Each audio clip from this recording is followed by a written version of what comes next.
concerns that he may flee the country.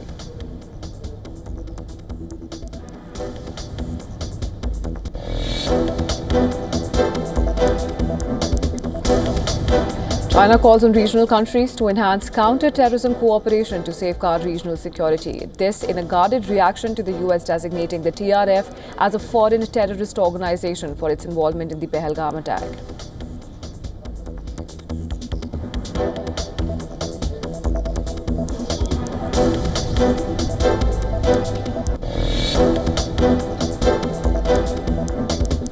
President Trump has signed the historic Genius Act, creating the first US law regulating stablecoins.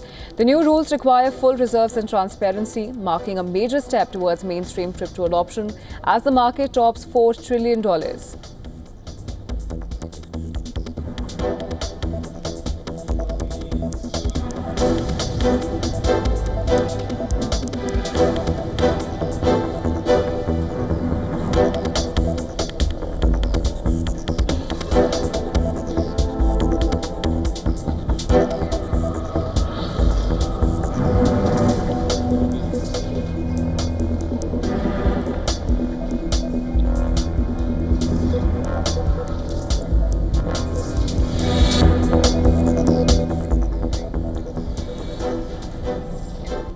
The United States says it has negotiated a ceasefire between Israel and Syria's government as new clashes erupted in Syria's Druze heartland following violence that prompted massive Israeli strikes. Now, US appointment on Syria Tom Barrack said that Syria's interim leader Ahmad al-Shara and Israeli Prime Minister Benjamin Netanyahu have agreed to a ceasefire. US Ambassador to Ankara, Barrack said that the deal was backed by Turkey, which is a key supporter of Shara, as well as neighboring Jordan.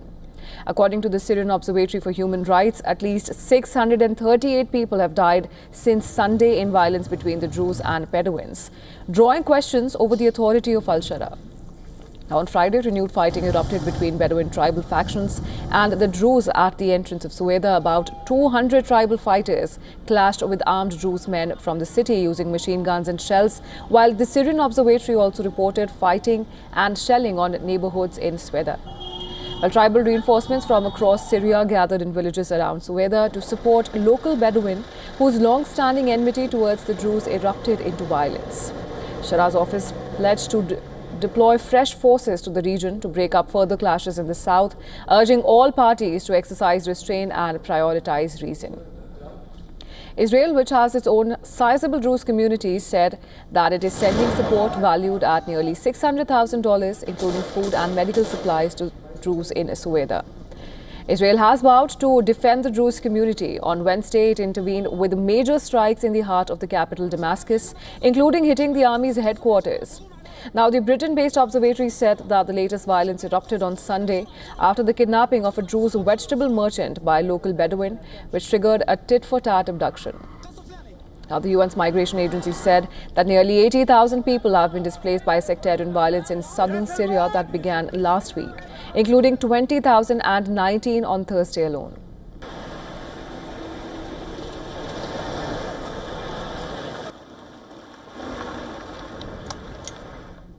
Well, talk of a nuclear response no longer lives in the world of hypotheticals.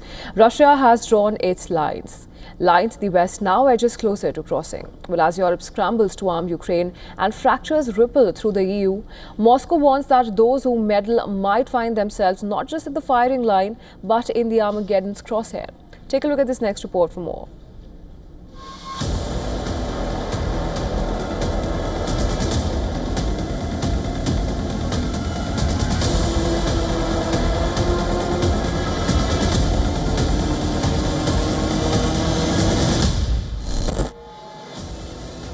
Tensions are rising fast. Russia is sharpening its stance. The warnings are becoming dangerous. European Union is targeting Russian oil. Ratcheting up the nuclear stakes, Moscow has issued its starkest warning yet, asserting that any aggression against Russia by a non-nuclear state, backed or joined by a nuclear power, will now be considered a joint attack, inviting the full wrath of Russia's nuclear doctrine. The Kremlin message is unflinching. Coalitions supporting Ukraine would be a target.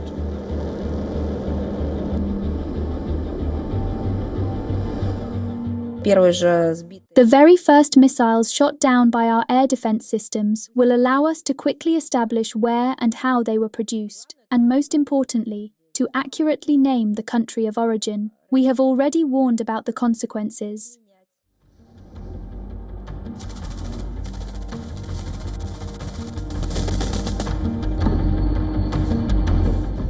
US President Donald Trump on Monday announced a deal where European NATO states to buy US weaponry, particularly advanced Patriot systems, and give it to Kyiv.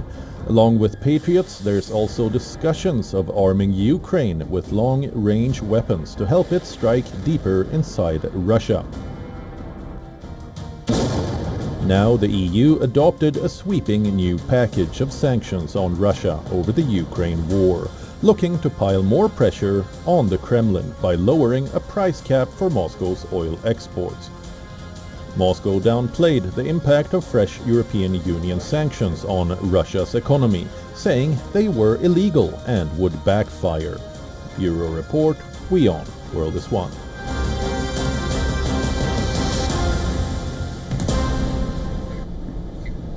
And now the news, US President Donald Trump is seeking at least $10 billion in damages in a defamation lawsuit filed against media magnate Rupert Murdoch and the Wall Street Journal over the story relating him to sexual offender Jeffrey Epstein. Now, the lawsuit filed in Miami federal court included the names of Dow Jones, News Corp, Rupert Murdoch and 2 Wall Street Journal reporters, raising claims under federal libel law. Now, the Wall Street Journal had reported about a 50th birthday greeting to Jeffrey Epstein, which Trump allegedly sent in 2003 and included a sexually suggestive drawing and a reference to secrets that they shared. Now, earlier, Trump had vehemently denied the Journal report, calling the purported letter a scam and fake, warning the publication to sue them for defamation. Now, in a scathing post on his Truth Social handle, the US president hit out at Wall Street Journal and its owners, saying that he filed a powerhouse lawsuit against everyone involved in the defamatory article and that he was looking forward to getting Rupert Murdoch to testify in his lawsuit against him and his newspaper, the Wall Street Journal. A spokesperson for Dow Jones said in a statement that they have full confidence in the rigor and accuracy of their reporting and will vigorously defend against any lawsuit. Under intense pressure from President Donald Trump's own supporters, his administration now says it will push a court to unseal secret documents related to Jeffrey Epstein's case. Now, as the president fought back against concerns over his administration's handling of the deceased convicted sex offenders case, while Trump on Thursday had ordered Attorney General Pam Bondi to seek the release of documents related to Epstein's secretive grand jury testimony. The Justice Department formally made the request to a judge in New York, arguing that the material related to the case qualify as a matter of public interest. The department has also asked for disclosure in the case of his associate, Ghislaine Maxwell, who was convicted in the child sex trafficking conspiracy. Now, some of Trump's most loyal followers became furious after his administration reversed course on its promise to release files related to the Epstein investigation.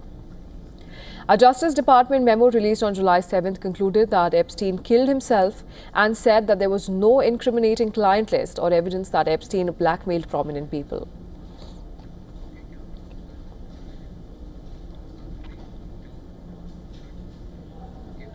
And for more on this, our correspondent Susan Tehrani has sent us this report. Let's take a look. President Trump has filed a lawsuit against the Wall Street Journal, Rupert Murdoch, and 2 reporters over a story claiming that he sent Jeffrey Epstein a lewd birthday letter back in 2003. Trump calls the letter fake and defamatory. At his direction, the Justice Department has now asked a Manhattan court to unseal grand jury transcripts from Epstein-related investigations, citing public interest. Now, the judge will decide whether to release the documents or not, which could take weeks.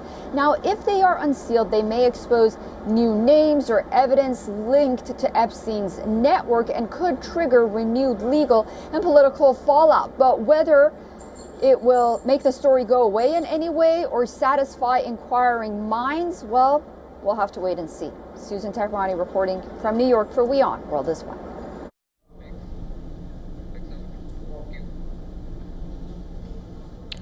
All right, and moving on. The US Republicans have approved President Donald Trump's plan to cancel $9 billion in funding for public broadcasting and foreign aid, vowing that the move was the start of broader efforts by Congress to slash the federal budget.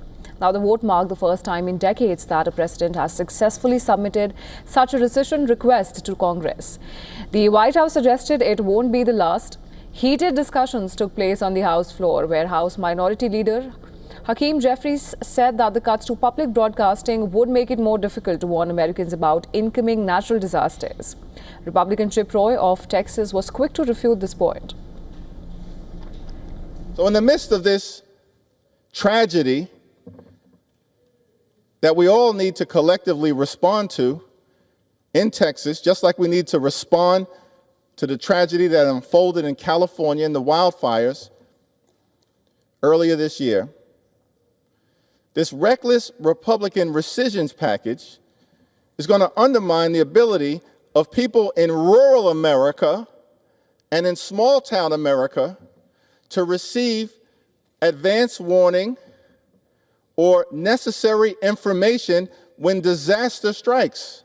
The truth is, it took NPR through Texas Public Radio 19 hours to post anything about the flooding on its social media pages after the floods hit in Texas. What was NPR and Texas Public Radio doing that morning? They weren't breaking to talk about what was happening in Texas. They were running ads saying people should call Congress to fund them.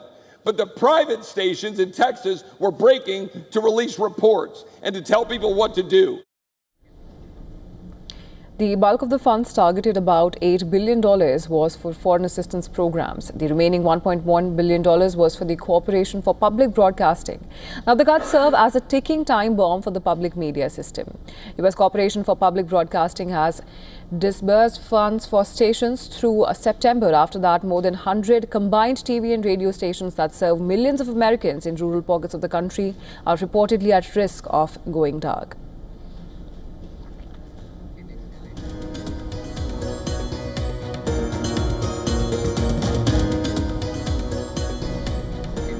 An investigation is underway after 3 officers were killed in an explosion at a police training facility in Los Angeles on Friday. This according to the officials. Now, the blast occurred at the Biscayne Center Academy training facility, which houses the Sheriff's Department's Special Enforcement Bureau and Arson Explosives Detail, including the bomb squad.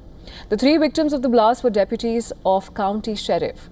While addressing the media, Los Angeles County Sheriff Robert Luna said that no other department members sustained any injuries.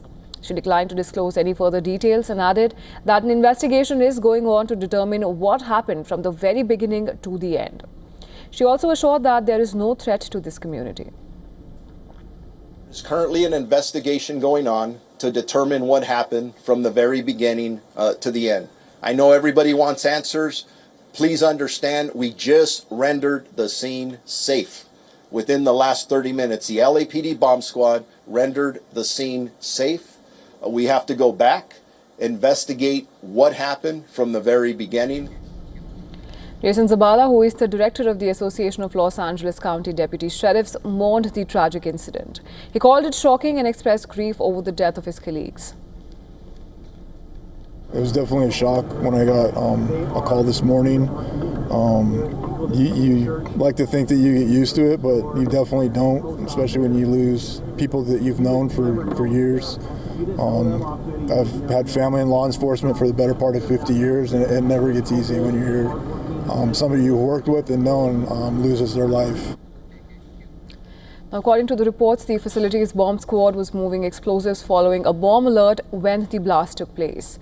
Meanwhile, California Governor Gavin Newsom's office said that he had been briefed about the incident and was closely monitoring the situation.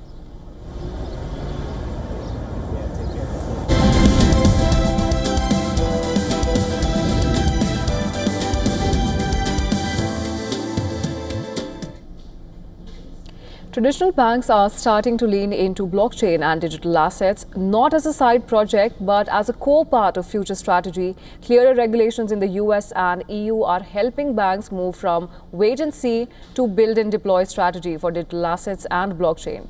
Take a look at this next report for more details on this. The global financial system is being reimagined in real time, and banks that act early will define the next decade of digital finance. Real use cases like tokenized assets and faster, smarter payment rails are gaining serious traction. Stablecoins are driving further adoption, and the race to avoid stablecoins and use tokenized deposits is becoming more center stage now. US exchange-traded funds, ETF, for Ether, posted record inflows and trading volumes as key crypto legislation endorsed by President Donald Trump advances. Trump's Crypto Week advanced on Thursday. Republican conservatives on Wednesday dropped a two-day blockade of industry-backed crypto bills. This paves the way for House votes on a series of measures backed by Trump. The banking sector is now at the center of this digital assets boom. The banking sector has evolved through the years due, in large part, to several technological advances.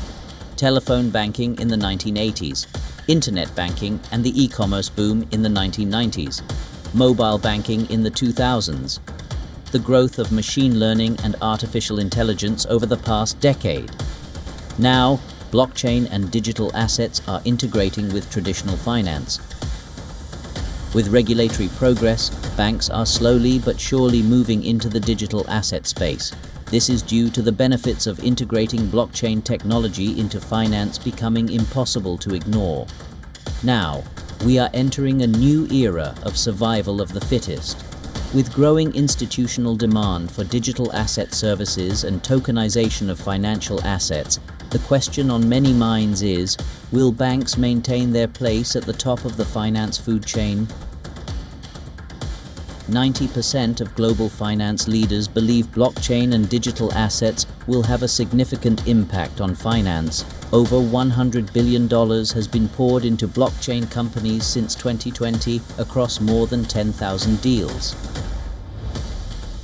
Since 2020, global banks have taken part in 345 investments in blockchain companies. 11% of US community banks reported plans to launch crypto asset services. Blockchain and digital assets are not hype anymore.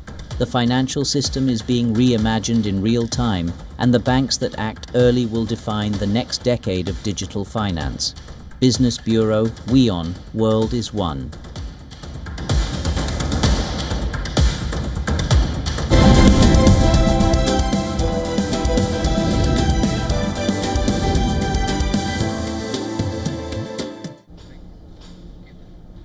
Now let's shift our focus to sports, where Barcelona have scrapped plans to return to the iconic Camp Nou in August after failing to obtain the necessary license. Well, the Spanish champions were due to host a pre-season friendly at the stadium. The traditional Joan Gamper Trophy match would have marked a partial reopening, with the construction still ongoing in several areas. Barcelona have been based at the city's Olympic Stadium for the last 2 seasons, while extensive modernization work is carried out at their long-time home. In a statement, Barcelona said, and I'm quoting here, "Specifically, due to the scale of the work carried out, it has not been possible to meet all the conditions laid out by the regulations governing this license. Despite the club's intention to reopen the redeveloped stadium sector by sector, the club is liaising closely with Barcelona's City Council and the relevant authorities to make progress on the different requirements." While the club originally aimed to return to Camp Nou in November 2024 to mark their 125th anniversary. But the timeline has faced multiple delays. As things stand, the target is now the La Liga fixture against Valencia on September 13th or 14th. Although even that date is not guaranteed, the $1.75 billion project is set to be completed by the summer of 2026, with the final capacity expected to rise to 105,000, making it the largest stadium in Spain.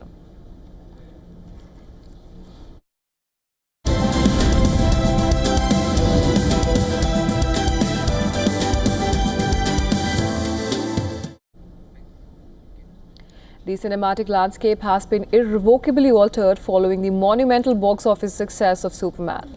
The film that not only shattered records but also served as the definitive launchpad for the highly anticipated DC cinematic universe.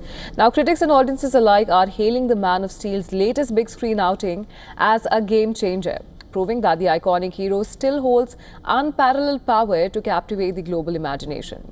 From its opening weekend, Superman demonstrated an unprecedented pull, raking in hundreds of millions worldwide and quickly cementing its place as one of the highest-grossing films this year. Analysts are attributing this colossal achievement to a perfect storm of factors. A compelling narrative that resonated deeply with both long-standing fans and newcomers, breathtaking visual effects, and a cast that delivered powerful, nuanced performances. The film masterfully balanced the character's inherent optimism with the weight of his responsibilities, thereby creating a hero for a new generation. But beyond the impressive financial figures, Superman's true legacy lies in its pivotal role in establishing the DC universe. For years, DC Comics' vast pantheon of heroes has sought a cohesive cinematic home, and this film has provided precisely that foundation. Subtle yet impactful nods to other characters and organizations within the DC lexicon were seamlessly woven into the storyline, generating immense buzz and setting the stage for a sprawling, interconnected universe. Studio executives are undeniably ecstatic. Indeed, the success of Superman has ignited a flurry of announcements regarding upcoming DC Universe projects, including solo films for Batman and Wonder Woman and a highly anticipated Justice League ensemble. The future of DCU, once a subject of speculation, now appears brighter than the sun on Krypton, all thanks to the unwavering plight of the most iconic son.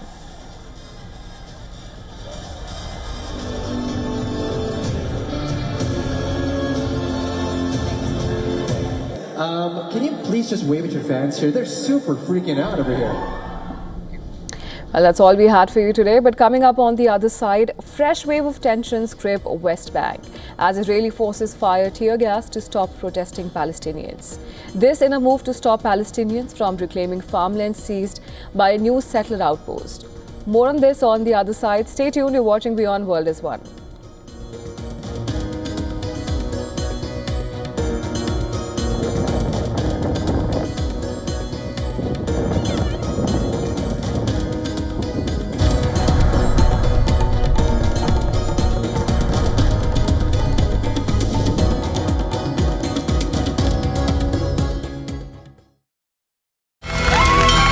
From the bustling trading floors of Wall Street to the vibrant exchanges of Asian stock markets, WION breaks it down for you to make sense of what's happening. As we reveal the key factors behind events, strategic battles, and the game-changing business decisions that shape the world. We bring you all of this and more on World Business Watch. WION, India's global voice, the channel that brings you the biggest stories from across the world through India's lens. Now available in more than 190 countries worldwide. Because we believe that the world is one. Watch us in Africa, Europe, USA and Canada, South America, Asia Pacific, Middle East and North African regions. Also available on these digital platforms across the world. WION, World is One. To bring the benefits of the Subhash Chandra Show to your educational institution, teachers and students, send an invitation to Juhi Jha at juhi@such.org.in.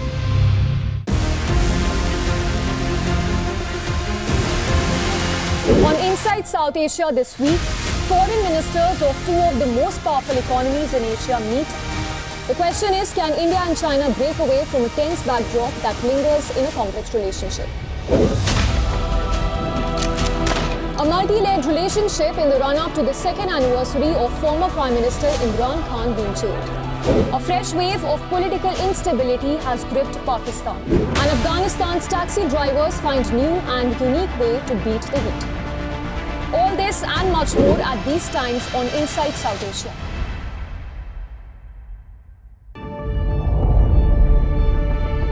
The Earth is sending distress signals.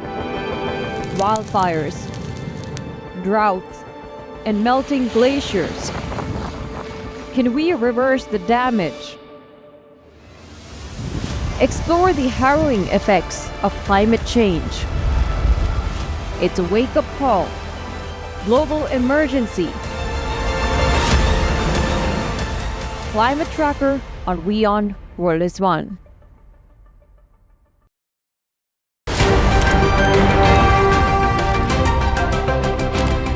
Ready to dive into your daily dose of news?